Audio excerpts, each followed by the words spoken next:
엄마도 이제 지쳤다. 여기서 5년 동안 너무 외롭고 힘들었어. 엄마까지 가버리면 난 어떻게 지내라고.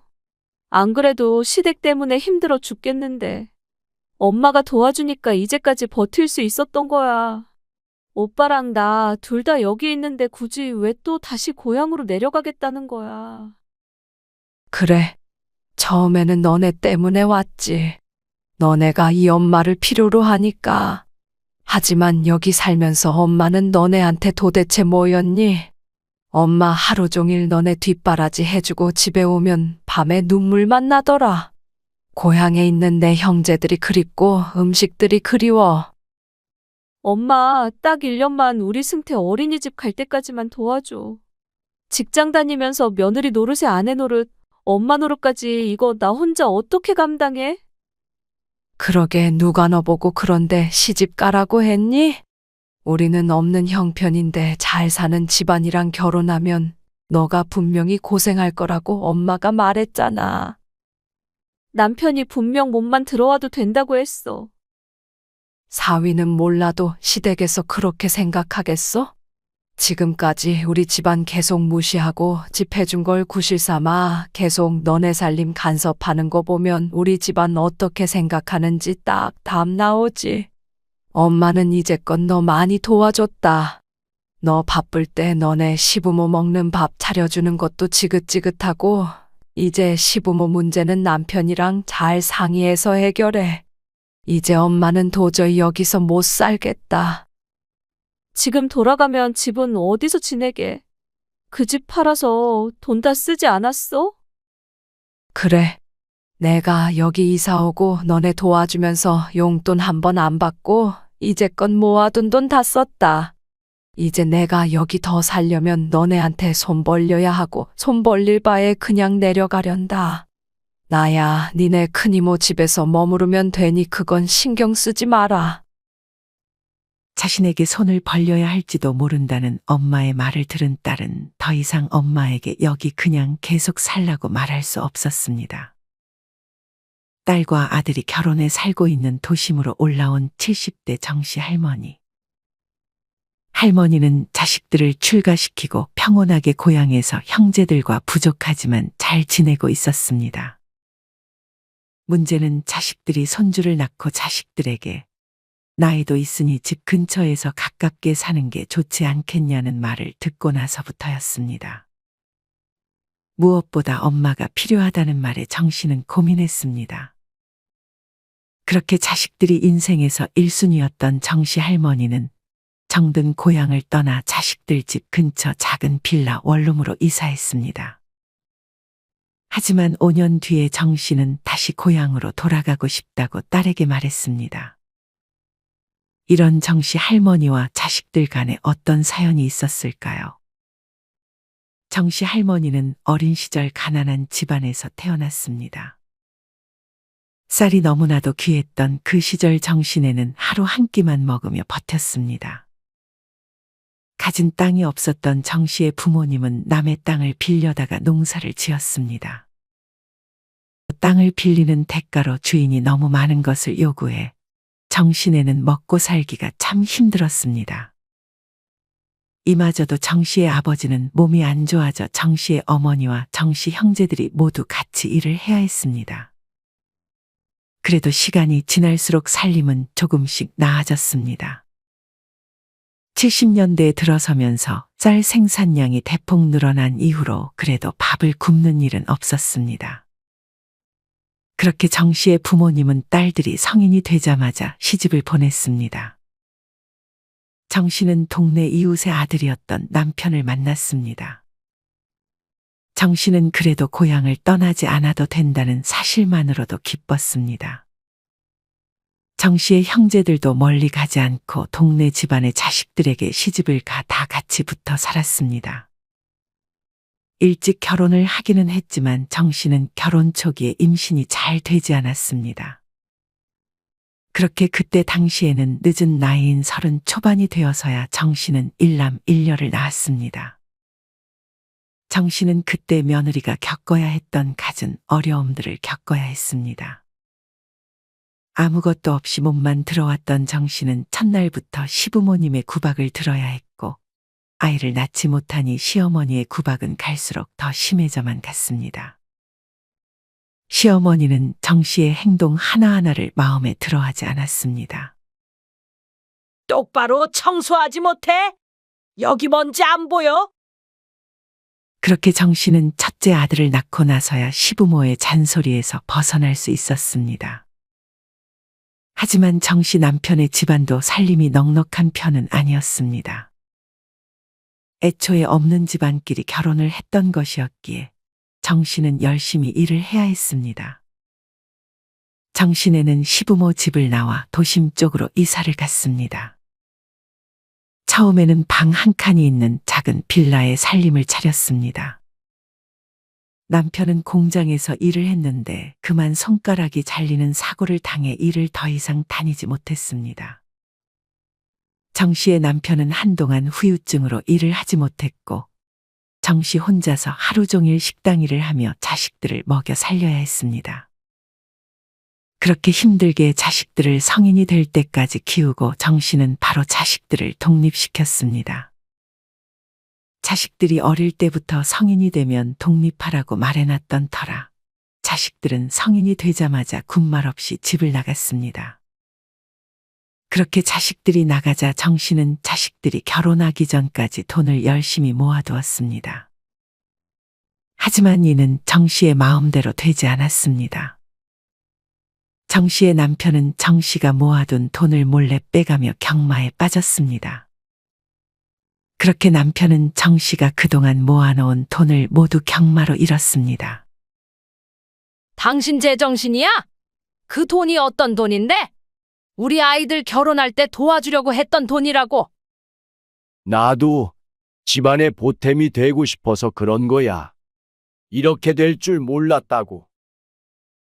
이 일 이후로 얼마 안 가 정 씨의 남편은 건강이 크게 악화되었고 자식들이 취직하자마자 남편은 세상을 떠났습니다. 정 씨는 얼마 남지 않은 돈으로 홀로 다시 고향으로 내려갔습니다. 그곳에는 형제들과 알고 지내던 동네 사람들이 아직 있었습니다. 정 씨는 그곳에서 이웃의 농사를 도우며 다시 자식들 도와줄 돈을 조금씩 모아갔습니다. 정 씨가 이토록 몸 상해가며 자식들을 도와주고 싶었던 이유는 어릴 때부터 자식들을 너무 힘들게 키웠고 뭐 하나 해준 것이 없다는 생각 때문이었습니다. 하지만 정 씨의 예상보다 자식들은 일찍 결혼을 했습니다. 큰아들과 작은딸 모두 취직을 하자마자 결혼했습니다. 하지만 정 씨는 남편이 경마로 돈을 탕진한 터라 자식들을 도와줄 수 없었습니다. 어쩔 수 없이 정 씨의 자식들은 아무것도 없이 결혼을 할 수밖에 없었습니다. 큰아들은 대출을 받으며 비슷한 처지의 아내를 만나 결혼 생활을 시작했습니다. 하지만 정 씨는 딸을 걱정했습니다. 딸은 돈이 조금 있는 집안으로 시집을 갔기 때문입니다. 할머니는 딸이 아무것도 없이 간 거라 많은 걱정이 들었습니다. 그래서 딸의 결혼을 처음에는 말리기까지 했습니다. 아무리 예전과는 다르다고 해도 결혼할 때 아무것도 해가지 않으면 고생할 모습이 뻔히 보였기 때문입니다. 이 결혼 다시 생각해보면 안 되겠니? 엄마, 나 이 사람 꼭 잡아야 돼. 엄마한테 이런 말하기 미안하지만 더 이상 가난하게 살기 싫어. 그렇게 정 씨의 만류에도 딸은 결혼을 강행했습니다. 하지만 정 씨의 딸은 예전 정 씨가 겪었던 것처럼 결혼하자마자 시부모의 눈치를 봐야 했습니다. 집도 시댁 쪽에서 해줬는데 딸의 시부모는 그 집의 비밀번호까지 알고 있었고 마치 자기 집처럼 들락날락거렸습니다. 처음에는 그래도 시부모가 먼 곳에 살고 있었는데 얼마 안 가 딸이 사는 곳 근처로 이사를 왔습니다. 정 씨의 딸은 이전까지는 그래도 시부모가 멀리 살았기 때문에 참을만 했지만 시부모네가 집 근처로 이사를 온다는 소식에 당황한 기색을 감추지 못했습니다. 아니나 다를까 딸의 시부모는 자기의 32살 된 아들의 밥을 차려줘야 한다며 집에 시도 때도 없이 찾아왔습니다. 정 씨의 딸 내외는 맞벌이를 하고 있었는데 딸은 직장을 그만두고 싶었지만 시부모는 안 그래도 아무것도 없이 들어온 며느리가 일을 그만두는 것을 반기지 않았습니다. 딸의 시어머니는 자식 낳기 전까지는 자기가 밥 차려줄 테니 일을 다니라고 며느리에게 말했습니다. 그 중에서 정 씨의 딸을 가장 힘들게 하는 것은 바로 시어머니의 살림 간섭이었습니다. 일을 다니면서 집안일까지 며느리가 도맡아 하는 걸 뻔히 알면서도 시어머니는 며느리가 전업주부처럼 완벽하게 살림을 하기를 바랬습니다. 얘, 집이 왜 이렇게 더럽니? 어머님 오신다고 청소 싹 해놨는데요. 시어머니는 며느리 눈은 쳐다보지도 않고 본인이 직접 다시 손걸레를 들고 일일이 닦았습니다. 항상 오자마자 제일 먼저 하는 것이 냉장고며 장롱이며 베란다를 점검하는 일이었습니다. 무슨 호텔방 청소하는 일을 하며 일일이 검사를 받는 느낌을 받아야 했습니다. 특히나 시아버지가 오면 항상 정 씨의 딸은 15첩 이상의 밥상을 차려야 했는데 이게 제일 고역이었습니다. 시어머니는 말로는 뭐 있던 반찬에 밥만 더하면 된다고 자주 말씀하셨는데 실제로 그렇게 했더니 기분 나쁜 티를 확 내면서 오늘 바빴냐고 며느리를 은근히 질책하기도 했습니다. 시부모가 딸의 집으로 찾아가는 것이 전부가 아니었습니다. 시부모는 이제 집도 가깝겠다 일주일에 3번 정도 며느리를 자기 집으로 불러댔습니다. 자식 내외를 거의 비서처럼 이거저거 다 시키면서 굳이 안 해도 될 사소한 것들까지 다 해달라고 했습니다. 물론 남편과 함께 가는 날이 많았지만 몸이 편찮으신 것도 아닌데 불러다가 모여 앉아 이야기를 해야 했습니다. 다정하게나 대해주시면 모를까 마주칠 때마다 잔소리하고 핀잔을 주기 바빴습니다. 이런 딸의 한탄을 들을 때면 정 씨는 딸을 위로했습니다. 그래도 너네 개인 생활이 있는데 사돈네는 그렇게 하면 안 되지. 최서방이랑은 얘기해봤어? 남편은 자기 부모님한테 꽉 잡혀 살아. 아무 말도 못한다고. 언제 전화 올지 몰라서 조마조마하다니까. 그러지 말고 엄마가 나 좀 도와주면 안 돼? 내가 뭘 어떻게 도와줘? 우리 집 근처로 이사 오는 건 어때? 오빠도 나랑 사는데 가깝고 엄마도 자식들이랑 근처에 살면 좋잖아. 정 씨는 딸이 너무 안쓰러워 딸의 부탁을 단번에 오케이 했습니다. 정 씨는 나중에 자기가 몸이 안 좋아지거나 하면 자식들과 멀리 떨어져 사는 것보다 가까운 곳에 사는 것이 좋다고 생각했고 건강할 때 자식들을 도와주면 자식들도 자기를 잘 돌봐줄 것이라 생각했습니다. 하지만 정 씨의 언니는 그런 정 씨를 걱정했습니다. 어떤 자식은 생활비 자기가 대야 하는 부모를 가까이 두고 있는데 부모가 빨리 죽었으면 좋겠다고 신세한탄한다더라. 이런 언니의 걱정에도 정 씨는 그렇게 고향집을 정리하고 자식들 집 근처에 있는 조그마한 원룸방을 하나 구했습니다. 어차피 혼자 살 거니 넓은 집은 필요 없었지만 막상 들어가 보니 너무 갑갑했습니다. 그래도 한 푼이라도 아껴야 했던 정 씨는 그곳에 살며 자식들이 힘든 거 있으면 언제든 말하라며 자식들을 도와줬습니다. 정 씨는 큰아들 내외와는 자주 보기 힘들었습니다. 아무래도 첫째 며느리가 아무것도 해주지 않은 정 씨를 별로 달가워하지 않는 느낌이었습니다. 서울로 처음 이사 오고 큰아들 내외와 밥을 먹는데 정 씨는 우연히 며느리의 대화를 엿들었습니다. 엄마 나 진짜 죽겠어. 엄마는 나이 들수록 내가 가까이서 살뜰히 챙기고 싶은데 멀리 있고 시어머니는 늙을수록 멀리 하고 싶었는데 이렇게 집 근처로 이사까지 왔다니까. 첫째 며느리에게 있어 정 씨는 되도록 멀리 있으면 좋은 존재였습니다. 이날 이후 정 씨는 굳이 큰아들 내외에게 연락하지 않았습니다. 이런 성격이 마음에 안 든다. 저런 행동이 마음에 안 든다는 것도 아니고 그저 시어머니니까 이유 없이 멀리 떨어졌으면 좋겠다는 말을 들으니 정 씨가 할 수 있는 것은 아무것도 없었습니다. 그렇게 정 씨는 딸에게 많은 도움을 줬는데 딸은 항상 자기 집 반찬이 다 떨어졌다며 정 씨에게 반찬을 해달라는 부탁이 제일 많았습니다. 그러면서 식비를 주는 것도 아니었고 물가도 비싼데 그 식비는 다 정 씨의 주머니에서 나갔습니다. 정 씨는 알고 있었습니다. 이렇게 열심히 만든 반찬이 사돈을 위한 반찬이라는 사실을요. 정 씨는 딸이 결혼할 때 아무것도 못해줘서 지금 이런 취급을 받는다고 생각해 자신을 원망하기도 했습니다. 그래서 군말 없이 딸의 부탁이라면 모두 들어줬습니다. 그렇게 시간이 흘러 딸은 손주를 낳았습니다. 딸이 손주를 임신하면서부터 다니던 직장을 그만둘 수 있었습니다. 하지만 임신을 하고 아이를 키우고 있을 때도 시어머니의 잔소리를 피할 수 없었습니다. 딸이 울면서 정 씨의 집에 찾아오는 날도 많았습니다.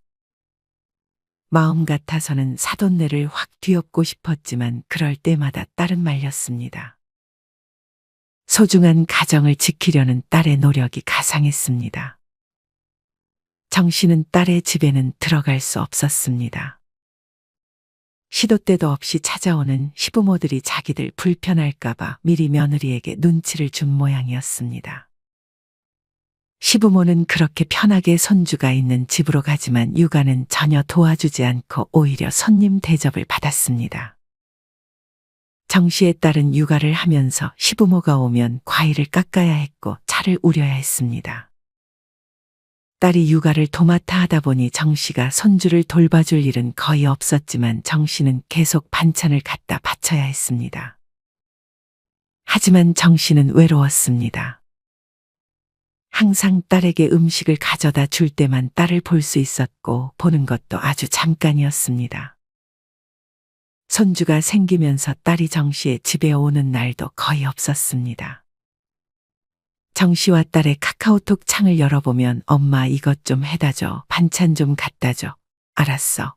몇 시까지 가면 돼. 이런 대화밖에 없었습니다. 시간이 지나 큰아들도 손주를 낳았는데 큰아들네는 그렇게 연락이 없더니 손주를 낳고 정 씨에게 연락하는 빈도가 늘었습니다. 맞벌이를 하던 큰아들 내외는 항상 출근하기 전에 정 씨의 집에 손주를 맡아두고 갔습니다. 그러고는 자기 집은 절대 못 들어오게 하니 정말 필요할 때만 찾는 것 같아 괘씸했습니다. 그래도 손주를 보는 것은 우울했던 정 씨에게 큰 낙이었습니다. 처음에는 말이죠. 생활비를 주긴 했지만 손주를 위해 쓰다 보면 남는 것도 없었습니다. 반복되는 육아에 정 씨의 몸은 더 이상 남아나질 않았습니다. 그중 손목이 안 좋아 병원에 갔더니 손목 터널 증후군이라는 진단을 받았습니다. 정 씨는 그렇게 큰아들 내외에게 말했습니다. 난 너는 애 못 보겠다. 다른 사람들이 뭘 하는지 아니? 나이 들어 손주 봐주면 바보래 바보. 큰아들은 그런 어머니에게 손주가 어린이집 갈 때까지만 봐달라고 부탁했습니다. 당장 방법이 없었던 정 씨는 그렇게 1년을 더 손주를 봐줘야 했습니다. 이후 손주가 어린이집을 다니면서 정 씨는 조금 쉴 수 있었습니다. 그렇게 정 씨도 몸이 안 좋아지자 자식들을 찾고 싶었습니다. 정 씨도 자식들에게 TV가 안 나오니 좀 고쳐달라고 말하고 싶었고 수압이 약하니 좀 봐달라고 말하고 싶었습니다. 하지만 정 씨는 자식들이 안 그래도 힘든데 더 힘들까봐 부탁을 하지 못했습니다. 정 씨는 그렇게 TV도 안 나오는 조용한 방에서 그냥 가만히 있는 시간이 많았습니다. 반대로 딸의 시부모는 갈수록 몸이 아프니 자식 내외에게 계속 여기저기 아프다 전화하고 병원 데려다 달라고 하는 횟수가 많아졌습니다. 딸이 또 이런 사실을 정 씨에게 푸념하는데 이런 말을 들은 정 씨는 자신이 아파도 딸에게 연락할 수가 없었습니다. 아는 지인도 이곳에 한 명도 없고 손주를 돌봐줄 때는 그래도 외로움이 덜했지만 그렇다고 해서 손주를 맡아서 키우기에는 정 씨의 몸이 따라주지 않았습니다. 정 씨는 너무 외롭고 힘들어서 더는 버틸 수가 없었습니다. 고향에 있는 언니들과 고향 사람들이 그리워지기 시작했습니다. 여기 와서는 반찬 다 갖다 바치느라 정작 정씨 본인은 밥에 나물만으로 때울 때가 많았습니다. 정씨는 다 같이 둘러앉아 먹는 고향 음식들이 그리웠습니다. 고향에 내려가면 하루에 한 번 내 집에 방문해주면서 내 상태를 체크해주는 동네 사람들도 있었고 고향의 모든 것이 그리워지기 시작했습니다. 정씨는 그날로 결심했습니다. 이제는 고향으로 돌아가야겠다고 말이죠. 하지만 정 씨는 하나 해결해야 할 것이 있었습니다. 어느 날 정 씨는 말도 없이 딸의 집을 찾아갔습니다. 누구세요? 나다. 엄마, 연락도 없이 여기 무슨 일이야? 시부모님 와 계셔. 딸은 연락도 없이 찾아온 엄마를 보고 당황했습니다. 아니나 다를까 시부모들은 불편한 기색을 내비쳤습니다. 아이고, 상견례 이후로 처음 뵙네요. 집도 가까운데 자주 뵀으면 좋았을 텐데요.